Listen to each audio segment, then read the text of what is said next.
Welcome to the Bible in All Places podcast, where the Bible defends itself in the home, the church, and the culture, all for the glory of God. Here are your hosts, Ryan Wade and Kyle Jones.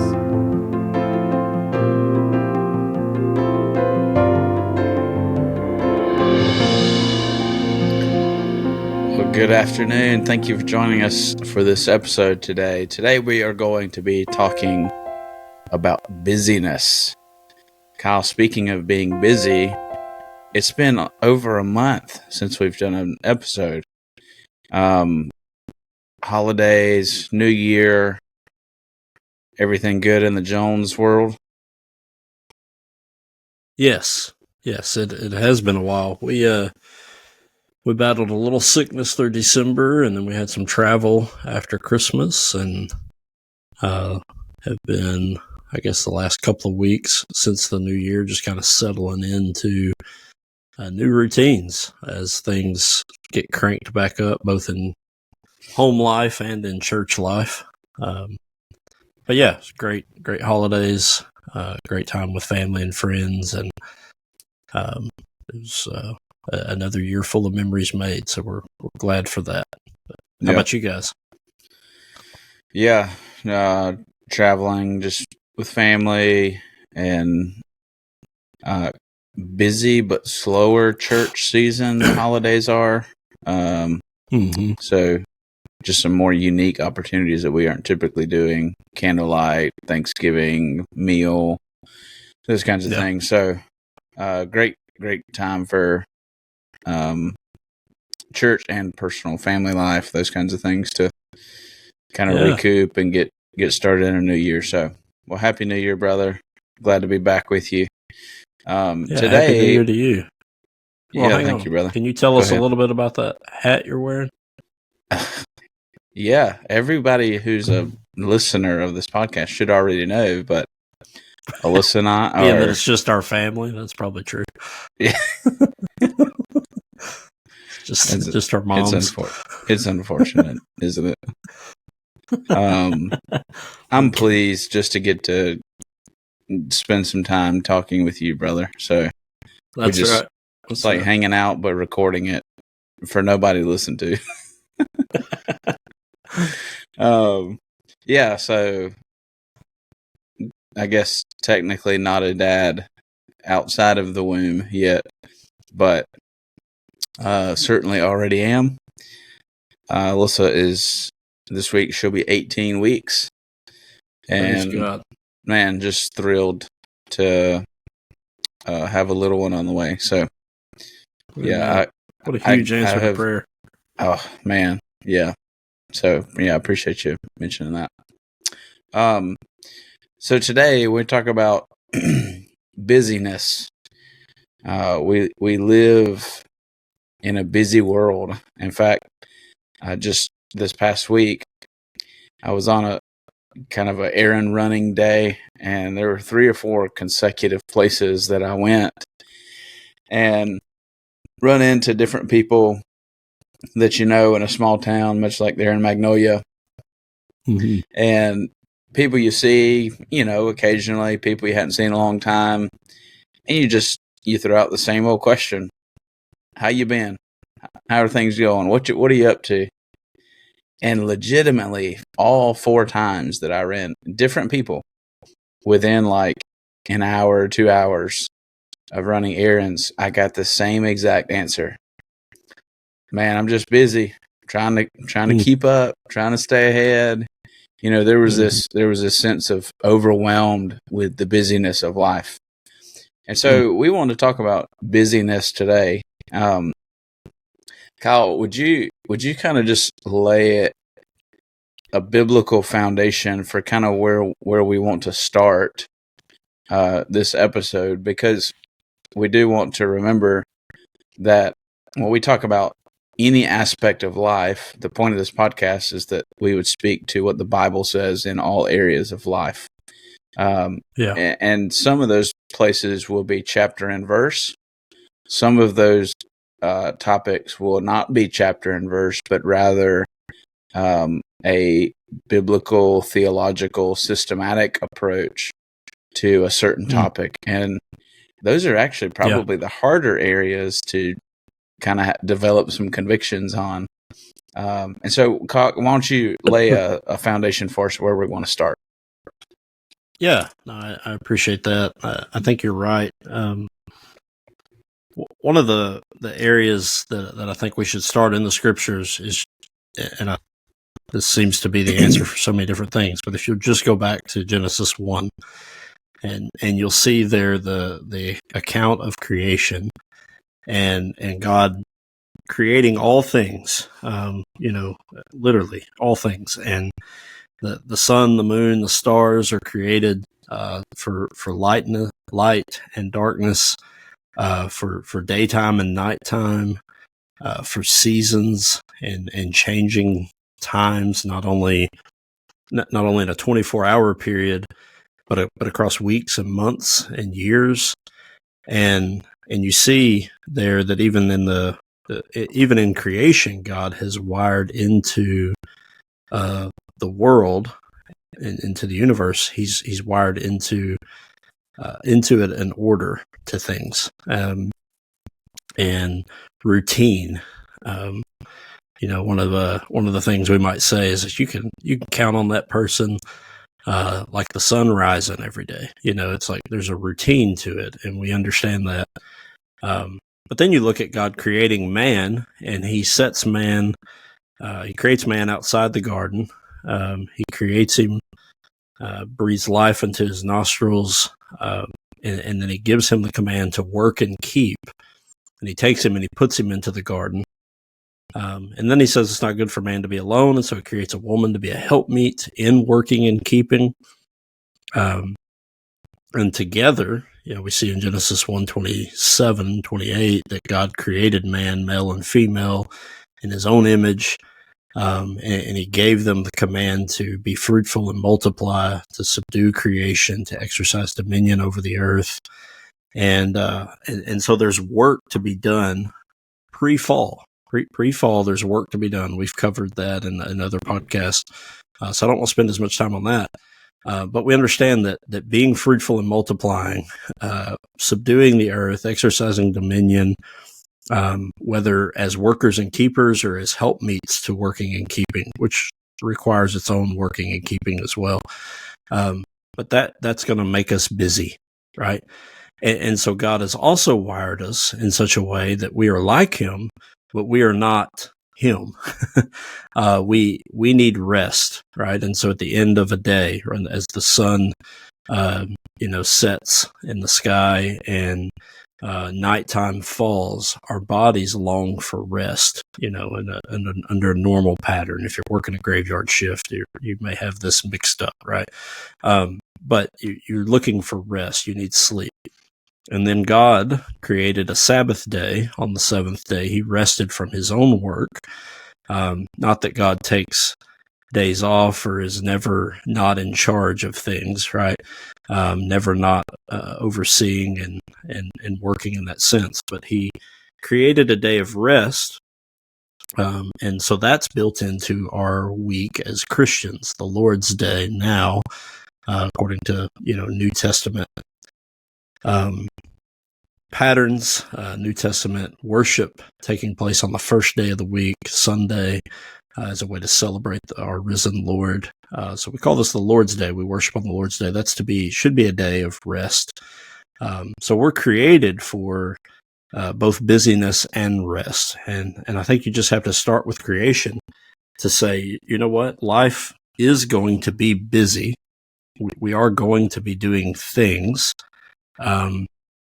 But then there's a bunch of questions that should arise afterwards. Before we get into those, I would just ask, what am I forgetting here? What should we add to this conversation of the way we've been created, and we think about busyness? Well, yeah, I think particularly the point of creation that you have already mentioned that I think is just so beautiful is that our God operates outside of time, but and that is part of the incomprehensibility of God. or part of the infinite part of God. But there is a real way in which God has chosen to operate for our sake, right? In ways that he's not asked us to operate outside of time. He is actually in creation, given the parameters where he separates the land and the waters, the land and the sky. And then at the end of each day of the 6-day creation, the literal 6-day creation, he says there was evening and there was morning the third day. In fact, this is somewhat of a side note, but that sentence right there at the end of every day of creation is actually a huge part of why we believe in a young earth. Because it's a literal 24-day or 24-hour day.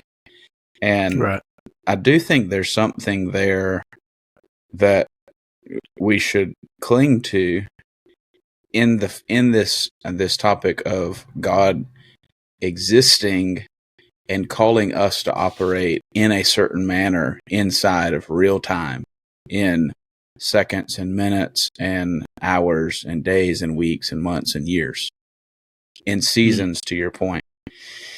I thought about Ecclesiastes 3, which is a book that certainly emphasizes time, and which I actually want to reference later. But Ecclesiastes 3, this is more certain we're talking about larger blocks of time, but for everything there is a season and a time for every matter under heaven. Verse 9, after he goes through, there's time to be born, time to die, time to plant, time to pluck up what is planted, time to kill, time to heal. He goes through 8 verses of those differing seasons of time. Verse 9, what gain has the worker from his toil? In other words, what is all this busyness for? Why did God choose to do it this way? Right. And even now I'm thinking larger than kind of what we were even talking about before we started to record, is thinking larger of, ultimately, this is the purpose of our life. What do we do with time? And Ecclesiastes 3, I have seen the business that God has given to the children of man to be busy with. He has made everything beautiful in its time. And so just this idea that God operates in real time, I think is really, really important, because we want to be careful that we're not just talking about time management or worldly productivity. I think we talked about that probably in our Godly Habits one, that this is for the sake of God and His glory, right? Right. And so that was just the one point that I wanted to emphasize there was in creation, the literal 24-hour day, evening and morning, and the first day and the second day and third day, fourth, fifth, sixth. So I was reminded of this Spurgeon quote, which we recently talked about here at our church, where Spurgeon, praying, says, Lord, let my life be filled, packed, and crammed with holy thoughts, deeds, and words to your glory. And I think that really wraps up the essence of what we want to talk about today when we talk about busyness. Any other thoughts? I know we have some follow-up questions here as we kind of elaborate on this foundation from creation on how to work in time. Yeah, I just along with that Spurgeon quote, it made me think of Moses' prayer in Psalm 90, where he says, "For all our days pass away under your wrath. We bring our years to an end like a sigh. The years of our life are 70, or even by reason of strength 80. Yet their span is but toil and trouble. They are soon gone, and we fly away. Who considers the power of your anger and your wrath according to the fear of you? So teach us to number our days that we may get a heart of wisdom. He says, return, O Lord, how long? Have pity on your servants. Verse 14, satisfy us in the morning with your steadfast love, that we may rejoice and be glad all our days. Make us glad for as many days as you have afflicted us, and for as many years as we have seen evil. Let your work be shown to your servants, and your glorious power to their children. Let the favor of the Lord our God be upon us, and establish the work of our hands, the work of your hands upon us. Establish the work of our hands. And I was just thinking through that, Spurgeon saying there, let my life be filled, packed, crammed with holy thoughts, deeds, and words to your glory. I hear there in the prayer of Moses that same, teach us to number our days that we may get a heart of wisdom, and it's so important because when I like to go backpacking, and you load up a backpack full of things you're going to need for a few days, and you dive off into the woods and live off of everything you're carrying in your bag, and it's a lot of fun. One of the mistakes we made early on was thinking we could bring like every piece of like doomsday prepper gear that we own in a backpack and try to carry it, right? Yeah. And so you'd be out there with 60 pounds on your back, trying to walk and live for a few days, and you realize most of the stuff I don't need. A lot of the stuff isn't very helpful. And so you learn a lot of lessons. Well, one of the things you learn is it's not really pounds that you should count. It's ounces. And if you'll count ounces, the pounds will take care of themselves. And I think that's true of our days. If we'll, it's easy to be so concerned with our year, especially as you're thinking about habits and things you want to do in a year. And that was one of the points we tried to make in the last podcast. You've got to create daily habits. You got to think about your days. You got to, so teach us to number our days. And even from there, as we're thinking about our time, we don't want to think just in 24-hour days. Like, what do I have to do today? It's really better to think about your hours and your minutes, right? Yeah. And how am I spending the hours of this day? And am I doing so in a way that gives glory to the Lord? And I see a lot of wisdom in the scriptures here to pray along with Moses. Lord, teach us to number our days that we may get a heart of wisdom. And in one sense of that, we'll know how to spend our days. Because we're going to be busy, which gets us into this conversation on what follow-up questions should we be asking as we're evaluating this busyness. Several things are just coming to my mind. I was reading through Jonathan Edwards' resolutions later, end of last year, early this year. And Edwards, at 19 years old, says, I don't resolve to not waste 5 minutes. But you think about this topic of busyness, even as we think about the scriptures, is that minutes, when wasted, turn into hours and weeks and years. And I think about John Piper's very famous mantra, don't waste your life. And at the center of the purpose of life, and especially as Christians, is that we want them to count. And particularly, that's what John Piper's talking about in that famous sermon where he gives the analogy of the people in retirement. They retire in the city of Punta Gorda, Florida, and they go there to sail on their yacht and count seashells. And he continues to say, that's a waste of your time. But I thought about biblically, reading through Genesis at the beginning of this year, and particularly pre-flood, where everybody's living 600, 700, 800 years, 900 years. And that always baffles us. And I'm thinking of this even now. The reason that baffles us is because we're thinking in matters of time, right? And then fast forward on the other side of the flood, whenever Abraham and Sarah are barren, think about the pressure of that is really the pressure of time. One that even Alyssa and I have thought about we certainly thought we'd have children by the time we were in our 30s, but here we are and pregnant with our third. But, the issue of Abraham and Sarah being past the age of bearing children was really a matter of time. And so we're probably beating a dead horse at this point. But if I could encourage our readers, one thing is to consider all throughout the scriptures the references to time in which God operates.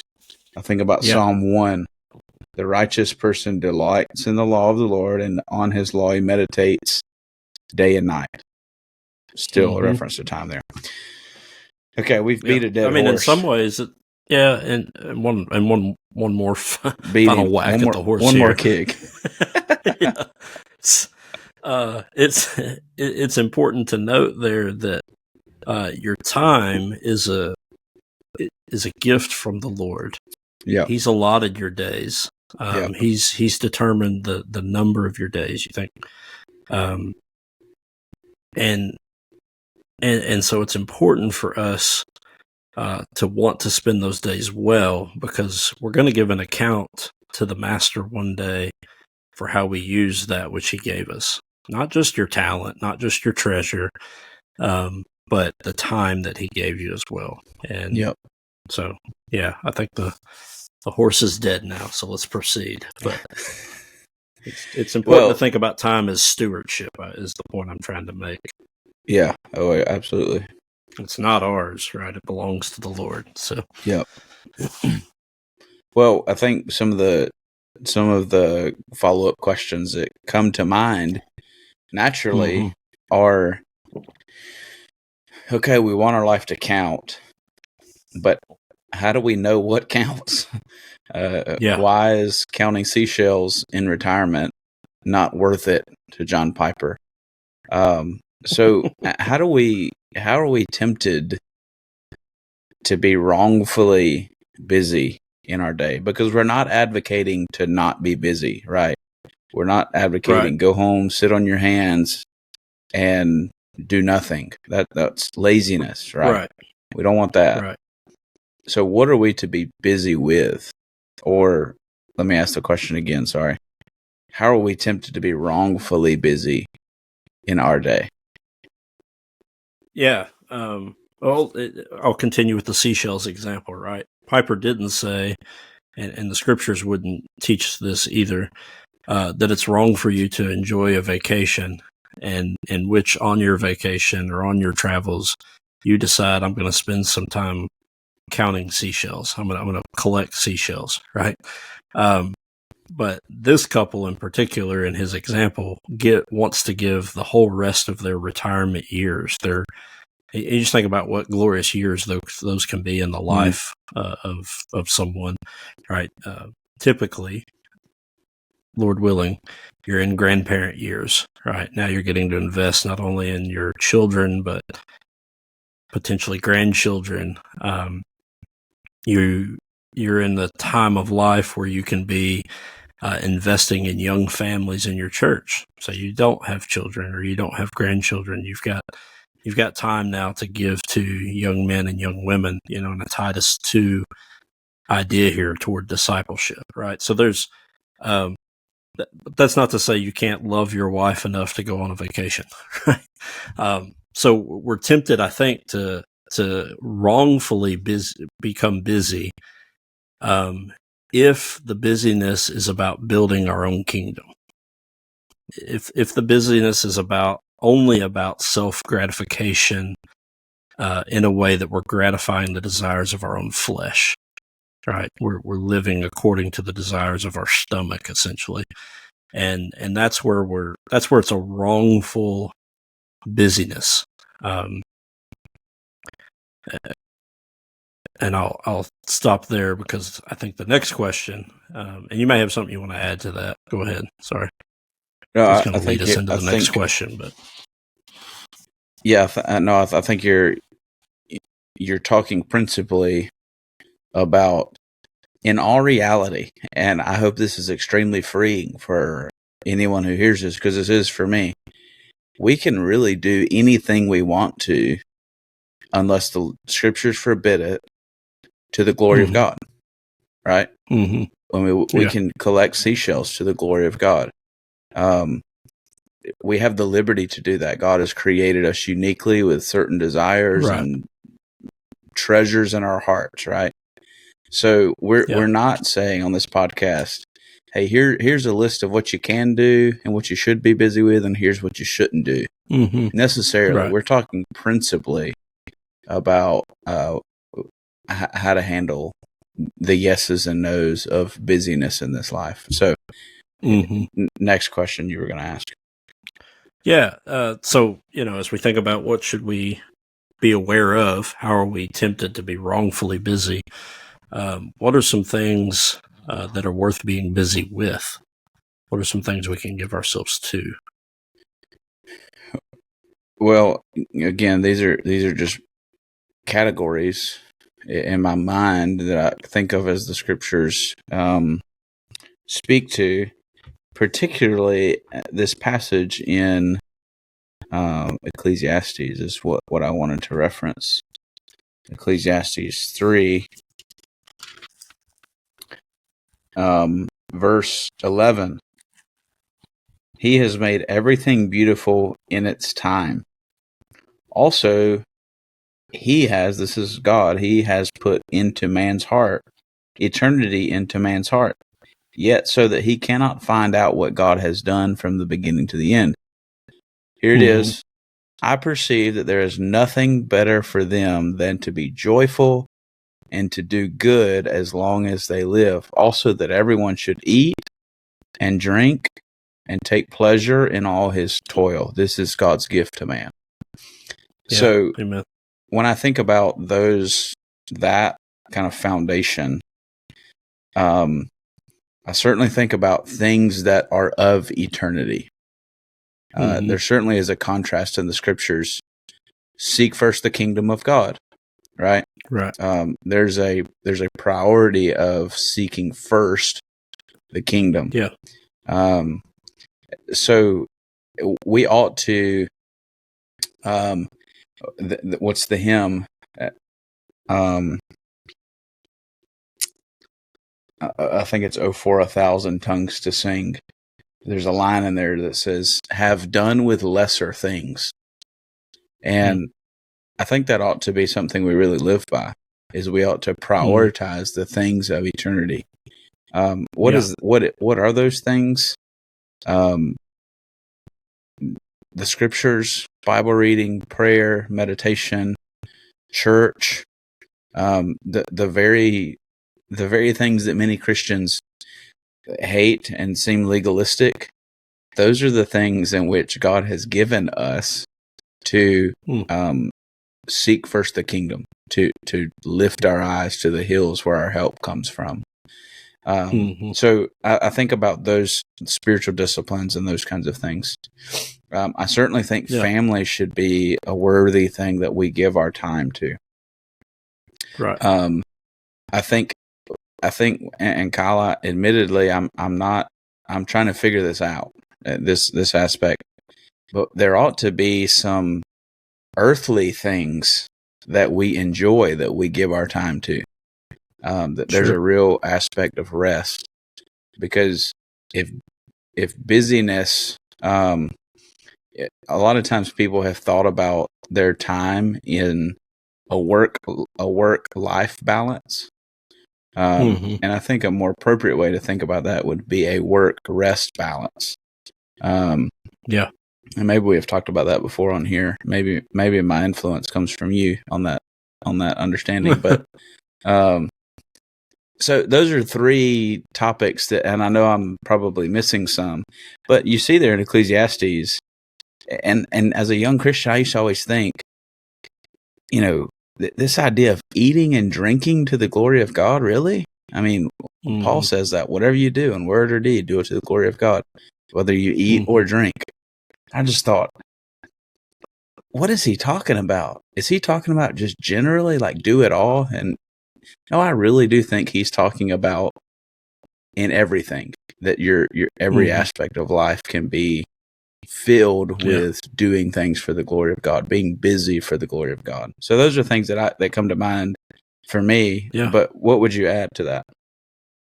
Yeah, no, I think that's very helpful. One paradigm I think that's helped me think through this is to think about my life in the different responsibilities I've been given, whether that's as a husband or a father, or a pastor or a friend, or even as it pertains to my own mind, body, and soul.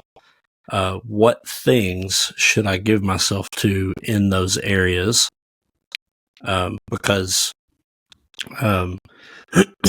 your body, right, has physical needs. You need to eat and to drink and to exercise and to smile and laugh, right? You've got physical needs, mind, body, soul type things that need to be met. And the Lord's created us to exist in this way, so that all those things are being met in a way that would glorify Him. So, one issue I've had in life as a Christian is that I can remember, probably around a decade ago, thinking that if I give myself to if I'm giving myself to something that's not explicitly spiritual, then it doesn't really matter. And that's really kind of it is a Gnostic way to live. It's to say that everything is only ever spiritual.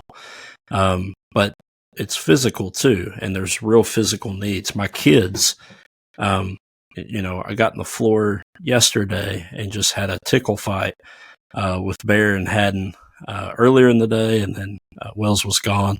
And then he came home that evening, and we did it all over again with Wells involved, right? And there's something really glorifying to the Lord about tickle fights, right? Just with your kids, just hearing them laugh and play, and it creates this fatherly love in me to want to meet physical needs that they have as well as their spiritual needs. And so this morning we had a great conversation just on original sin and man's great need to be set free from his sin, to be saved from his sins.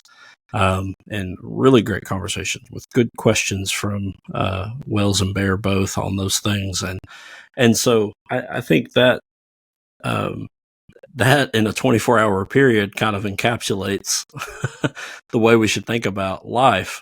It's just been helpful for me to split it into paradigms, like the work I have as a pastor, the work I have as a husband, the work I have as a father, the work I have as a friend or community member, right? And how do I give myself to the right things in those things? Because the Lord has created me, us, to be busy, right, in the right ways, and that's certainly going to come with it. So, anyway, agree with everything you're saying. Again, just thinking about Spurgeon's quote: "Let my day be filled, my life be filled, packed, crammed with holy thoughts, deeds, and words." So, even Spurgeon's saying it's not just about the thoughts I have in a day. Yeah. It's about my deeds. It's about my actions, the things I'm giving myself to. It's about the words that I speak. And so all of that, no matter what your job is, no matter what calling God has on your life, no matter what things He's given to you, there's ways for you to manage those, steward them in a way that would glorify Him, and to not be distracted. So what sort of distractions, say you're giving yourself to the right thing, what kind of distractions do we need to be aware of? Well, let me add one more thing to what we should be doing. All right. You've mentioned it several times, but I want to be sure that anyone who listens to this understands what we're saying, because the work that you and I do is perceived as spiritual work. And so, but you and I don't get a freebie, right? Because we're pastors and this is God's work, as if there's work that's not God's work. And so the business owners in our churches, the stay-at-home moms, the teachers, the nurses, the whatever vocation you have, that is the work that you should be doing, right? That's the work that you're to be busy with, and that can and should be done to the glory of God. The other thing I was going to say about what we should be doing is we should be doing more, actually. And what I mean by that is that God has created us and given us one thing that I have learned, especially in the ministry, is how different people have different capacities. One person can just manage more or less than the next person. That's neither right nor wrong necessarily. It can be right or wrong, but you can't compare yourself to what somebody else is doing necessarily. You have to get a grip on what you're doing and do that for the glory of God. And as soon as you manage that well to the glory of God, I actually think it's good and godly to have ambitions to do more than you currently do. You certainly shouldn't add more to your plate so that you neglect something you already have. For instance, if you and I start a podcast, which causes us to neglect our families, well, that would not be good, right? Right. And so I think we should develop ability to manage what we have for the glory of God. And then in addition to that, find more things that we can do to the glory of God. Some of the distractions, though, to answer your question, we really just have two here. I will hit one, and I'll ask you the same question. I'll let you hit the next. But honestly, we all have to be frank with ourselves to say that a great distraction to godly ambition and busyness is social media. Doom scrolling and justified time wasting to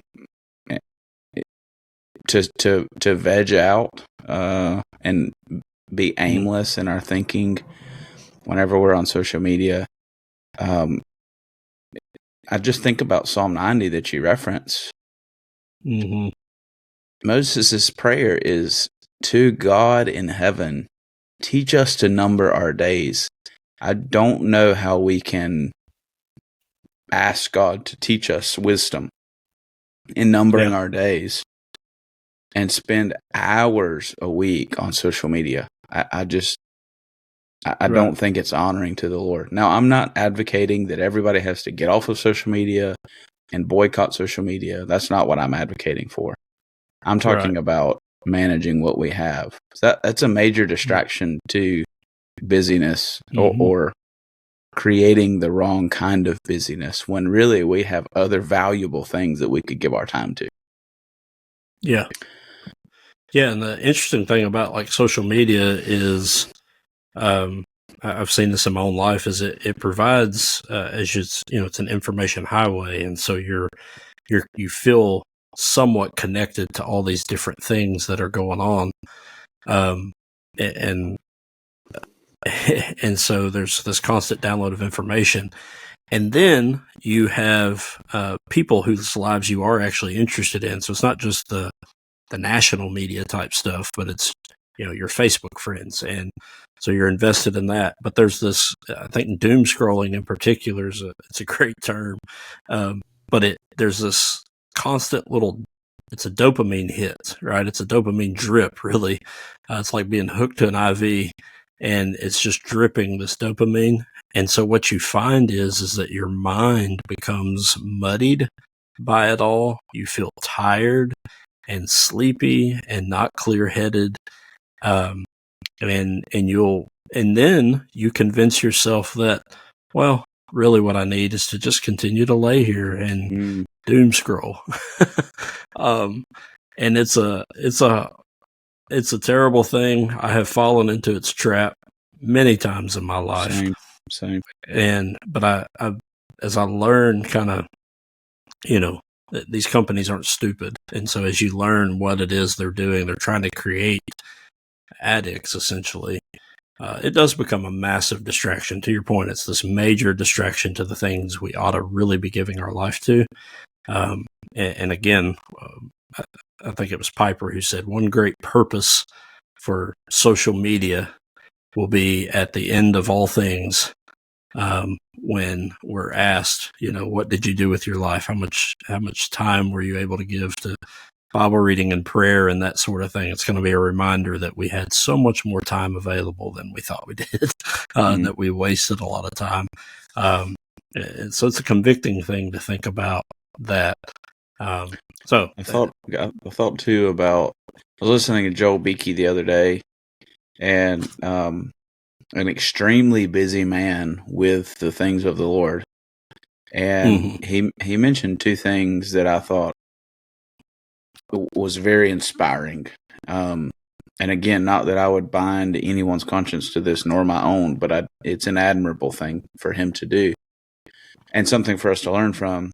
He said, I never get on the internet without knowing my purpose for being there. I accomplish that purpose and I get off. And then secondly, he said, I never watch movies. And now I love a good movie, and my wife and I will occasionally watch shows together and those kinds of things.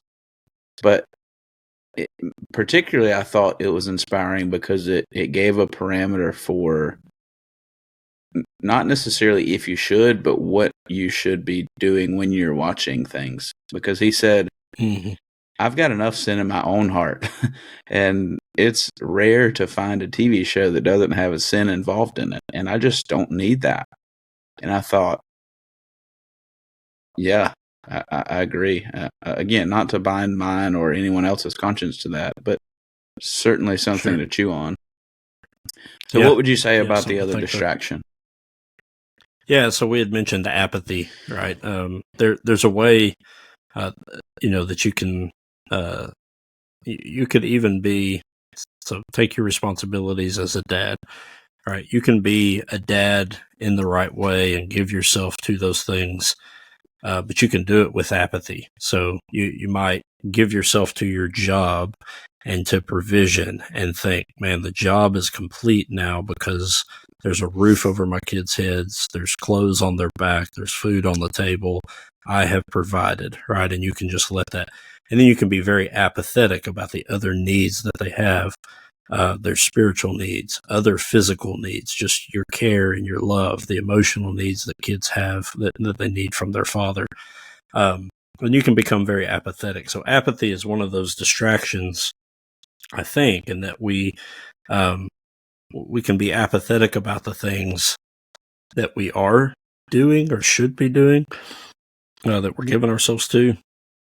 And so it's almost doing the right thing in the wrong way, or at least doing the right thing, but not to the fullest extent of what it lacks obedience, right? We're saying, yes, Lord, in some way, but no, Lord, in other ways. And so we want to be careful not to become apathetic in the way that we use our time, either as we give ourselves to the right things. So that the next question I think that pops up in that as we think about apathy and social media and distractions is, okay, well, what are some good principles then to evaluate our lives with? How can I evaluate what I should be doing and what I shouldn't be doing? And one thing, so give us one thing there, Ryan, on what we can do to help evaluate that. Well, we've already talked about this when we started, is that God has already built this into creation, which is margin. Margin is probably the more of the time management, kind of the word that the world has created to say, don't get too busy, have some margin, which I think is a good word. But the word that God uses for margin is Sabbath and rest.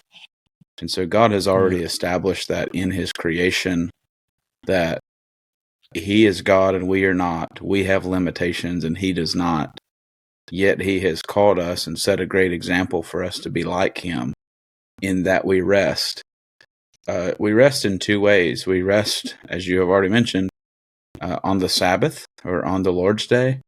Then we also rest at night. So I think just margin or Sabbath and rest is a great way to evaluate our busyness with. Do we have anywhere that is not busy? Do we have margin? Do we rest? And so that goes into the next principle, the ability to say no. Or you have a great quote that you'd love to share, I'm sure. Oh, yeah. Well, our fellow mentor, Dustin Meadows, and I think he got it from his mentor back in the day, but we need to have a yes-sectomy, right? We need to have the yes cut right out of us sometimes. And a great principle for thinking through that is every time I say yes to something, I'm saying no to something else. If I say yes to something, even a good thing, I need to recognize I could be saying no to an even better thing. For example, I might be saying yes to all the times that people want to get together and spend time together in the evenings, which part of being an elder, a pastor, is to be hospitable. It's to use your time in this way, to give yourself to others in this way. But if I were to do that every night of the week and not create margin at home, I would be doing my family a great disservice, right? Yep. And so even saying yes to something that is good and right means I could be saying no to something that really demands my attention. It's a better thing to be doing with that time at that moment, right? Doesn't mean you can't schedule the dinner at a future time. So yeah, the ability to say no is really important. The ability to say yes is important, to not become so selfish with your time that you're never giving yourself to the people of Christ, the body of Christ, and to the work that the Lord may have in front of you, to where you're only focusing on the things you want to be doing. That's another temptation in a different direction, but of the same variety, I guess. So we want to be careful in that. So, how then can we go on to evaluate? So margin, ability to say no, that sort of thing. But what questions are there? Questions we can ask? So I think well in flowcharts. You see those memes sometimes. If you say yes, then you kind of go down this side of the chart. If you say no, you go down this side of the chart, like that. That's so helpful for me. So what questions? Go ahead. Well, I was just going to say the best one that I have seen is the one that the dad puts above the thermostat in the house. Are you hot? Or are you too cold? No, don't touch it. If yes, do you have a jacket on? Do you have socks on? Do you have? And it all leads to don't touch the thermostat. Sounds like me at my house. I'm must be dadding well. Yeah. So, Trish will be like, I'm cold. Put a sweater on, babe. That's right. I think the flowchart for this is we have set up a good structure for the flowchart to be pretty simple. The question is, can we glorify God in this? Whatever this is. If no, don't do it. If yes, then how can we glorify God? Yeah. If you get to a stop sign and go, well, I can't figure out a way to glorify God, then refer back to the first question, which is no, don't do it. And it can become a little bogged down when you start getting into the weeds of how do I do this? And I got two right things that I can do, but which do I do? I would just say use discretion, use wisdom, think in priorities, as you have already mentioned, father or family, church, work, those kinds of things. You ought to have some kind of progression of, in your mind at least, or even on paper, of what you're going to say yes to over other things. But But even that gets thrown in the trash sometimes. The greatest thing, importance in my life is Christ and then my wife. But quite honestly, there are times where I don't read my Bible because it'd be better for me to go eat dinner with my wife, or it's better for me to spend time with a church member one evening whenever my wife, I really want to spend time with my wife. Or so the flow chart gets thrown in the trash. But I do think that those questions to evaluate, can we glorify God in this? If no, don't do it.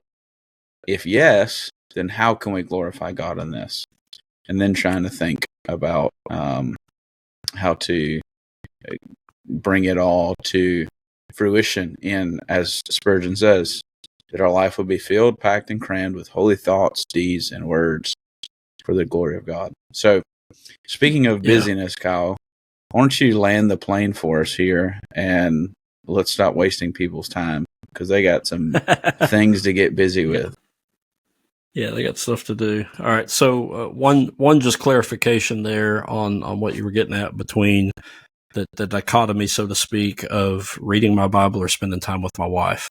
Right, the Lord wants you, and I know you're not saying this, so I'm not correcting what you're saying. I just want to make a clarification here. The Lord wants us to spend time with our wives. And you can go enjoy dinner with your wife to the glory of the Lord, and so you should, right? Engaging in conversation, asking good questions, and rekindling the fires of love and joy and one another, and all of those things. Those glorify the Lord very much.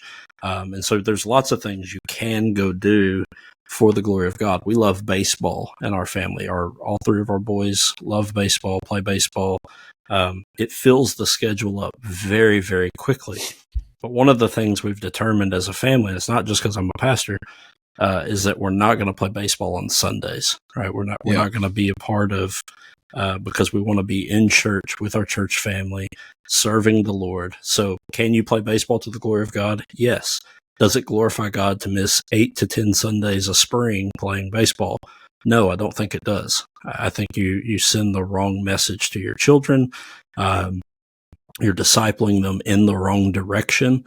And you're saying what truly takes priority. But you can say the same thing about lake trips and other hobbies. And so we want to be careful to say, again, there are good things to go do, but we have certain times, we have days of rest we've been given, and we want to spend those things in a way that would glorify the Lord. We want to use those things in a way that would glorify God.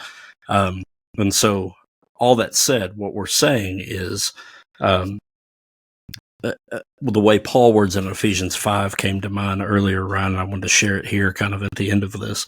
Look carefully, Ephesians 5, verse 15, look carefully then how you walk, not as unwise, but as wise, making the best use of the time, because the days are evil. Therefore, do not be foolish, but understand what the will of the Lord is. And so I think that's my encouragement here from the scriptures is to look carefully at everything that you do, to pay attention to the way in which you walk, and don't walk as those who are unwise. Particularly here, he's thinking of the way unbelievers live. Don't take your cues from unbelievers on how to order your life. Take your cues from the scriptures and from other believers. Walk as those who are wise, and make the best use of your time, because the days are evil. And so we don't want to be foolish. We want to understand what the will of the Lord is. If you don't know the will of the Lord in a particular thing, stop, be patient, pray, seek the scriptures, seek wise counsel from your pastors or other mature believers that are in your community, right? Take time to make a wise decision. Don't just bail off into things thinking, well, we'll figure it out as we go. That's how you create a lot of unnecessary busyness. But I would encourage you to just be patient, to seek the will of the Lord in all things, so that you order your life in such a way that it truly is all of Christ for all of life, even in our busy things, right? Yeah. That's how I would, those would be my final encouragements to our listeners today. Well, you have just previewed for us an episode we have coming up in November on enjoying God's good gifts. Enjoying baseball, what a great gift that we can enjoy, and so many more. We'll talk about those in November. Well, thank you for joining us today, Wonderful discussion, brother. We hope that our listeners have been encouraged and challenged by today's podcast. As we have observed today, it is important for us to be disciplined in our busyness, that we're giving our time and attention, our thoughts and words and deeds for the glory of God. And so we would urge you to do the same, to give busyness a consideration as you think about your time and giving yourself to particular things that would bring honor to the Lord. Thanks for listening today to the Bible in All Places podcast. If you would subscribe and listen on Apple, Spotify, YouTube, Facebook. And if you have any topics you'd like to hear about, please email us at thebibleinaallplaces@gmail.com. Until next time, we hope that you will glorify God and enjoy Him forever by living out the Bible in all places. We'll see you next time.